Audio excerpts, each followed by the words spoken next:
All right, algebra, so we're talking about section 10.4 today. We're solving by square roots today. You will want a calculator, like a scientific calculator that can do square roots today. So make sure you have that handy as we go through the notes. So the notes that are going to be online, there's going to be like one section of notes and we're only going to do half of it today. And then we'll do the other half next time.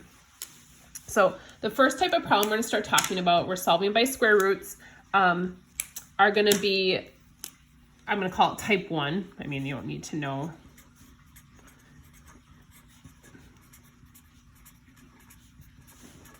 And then next class, we'll talk about type 2.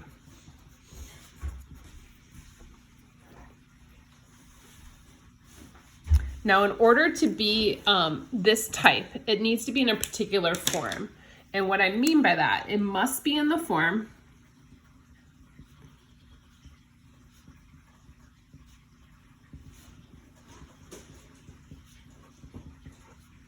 so if you notice, it cannot have a bx term. If it has a bx, we can't solve it by square roots. We'd have to use factoring, or we'd have to use the other method we're going to learn, or you'd have to solve by graphing. So it has to have no bx term. So we're gonna have some steps on how to solve this, and maybe I'll work through a problem as we go here.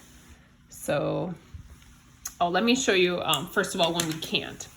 So something like this, so 2x squared plus 5x minus 18 equals 0.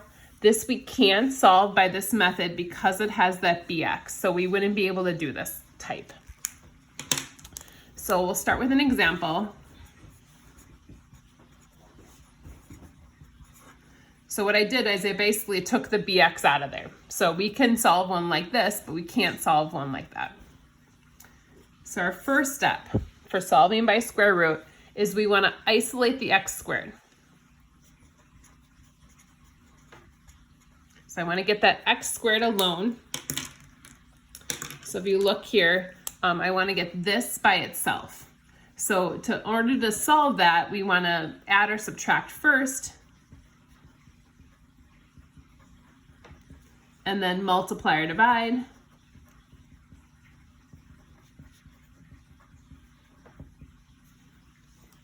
To get that x squared alone. So this is subtract 18, so I'm gonna add 18.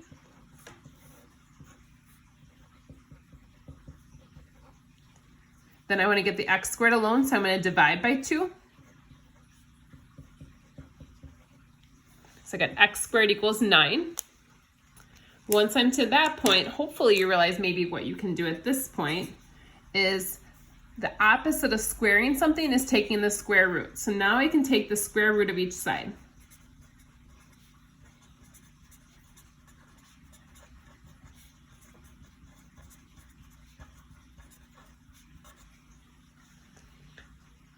But when I do that, when I go to take the square root of each side,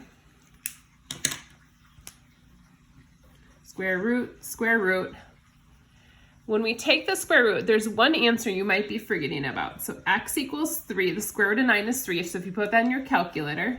However, technically the square root of 9 is also a negative 3, because it's a number times itself that equals 9. So 3 times 3 equals 9, but so does a negative 3 times a negative 3. So we have to include both answers, both the positive and the negative version. So I'm going to write that over here.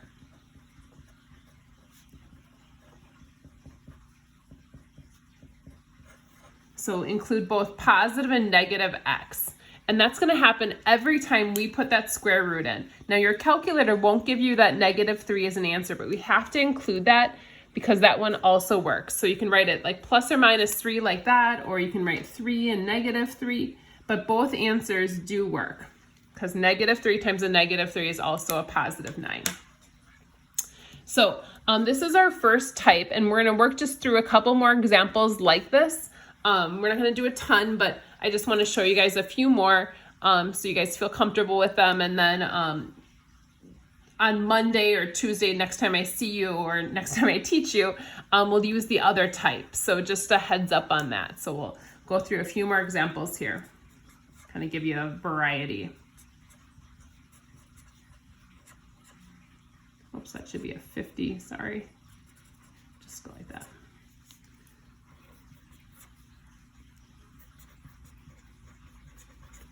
So show you guys a couple different ones here.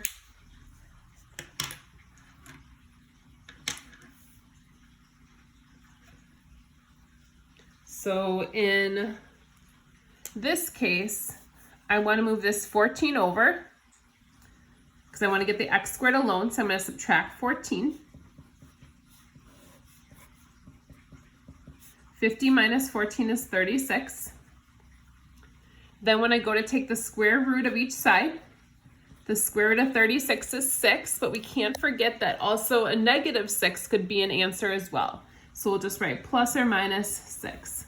Because if you checked both answers in this problem, 6 squared would be 36, plus 14 would be 50, but a negative 6 would also give me the same outcome.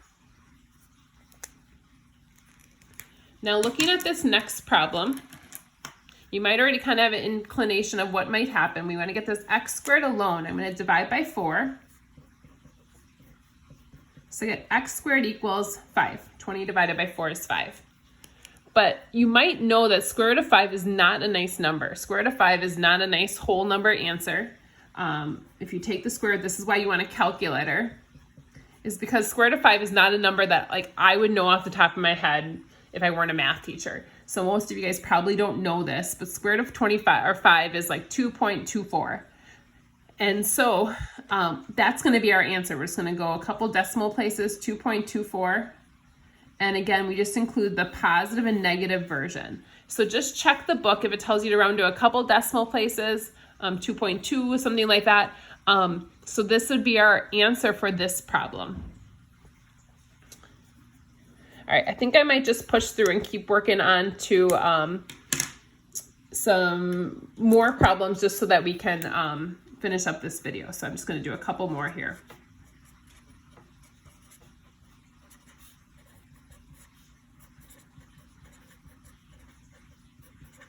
Okay.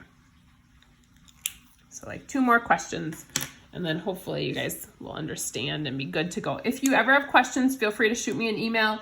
I'm glad to like quickly kind of get you going again on something. If you're saying I'm stuck here, here's my work. It's really easy for me to shoot an email back to you guys. It's really nice when those of you who've been doing that kind of give me that information. So I need to get the x squared alone, so I'm going to move this 8 over. So I'm going to subtract 8. I get x squared equals 3 minus 8. I'm going to get a negative 5. Now if you try to put that in your calculator, you try to take the square root of negative 5, it's going to give you an error message because no number times itself will ever equal a negative number. So this is impossible. When I do that, I get an error message. It's not possible. And this is a problem that just doesn't have a solution.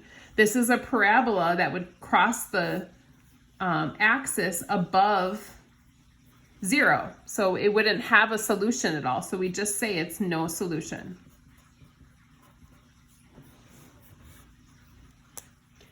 And then finally, we'll finish up with this last one here. I need to get the x squared alone, so I'm going to move this 16 over. And these two cancel, but I can't have nothing on this side, so I need to actually put a 0. Divide by 3. 0 divided by 3 is just 0. Now if I go to take the square root of 0, it's just 0. And I don't have to do positive and negative because 0 is just a valid solution, or is just not negative or positive. So it's just 0. So that's going to be our answer there. And then we can stop. We only have 1 answer for that one. We had none for these. All the rest of these we had 2. So yeah, feel free to send me email if you guys have questions. Our homework is going to be listed here, a little bit longer, but I think some of them are pretty straightforward, not too tough of problems. 3 through 31 odds. Shoot me an email if you guys have any questions. I'd be glad to help if you're struggling on anything. Take care, and we'll talk soon.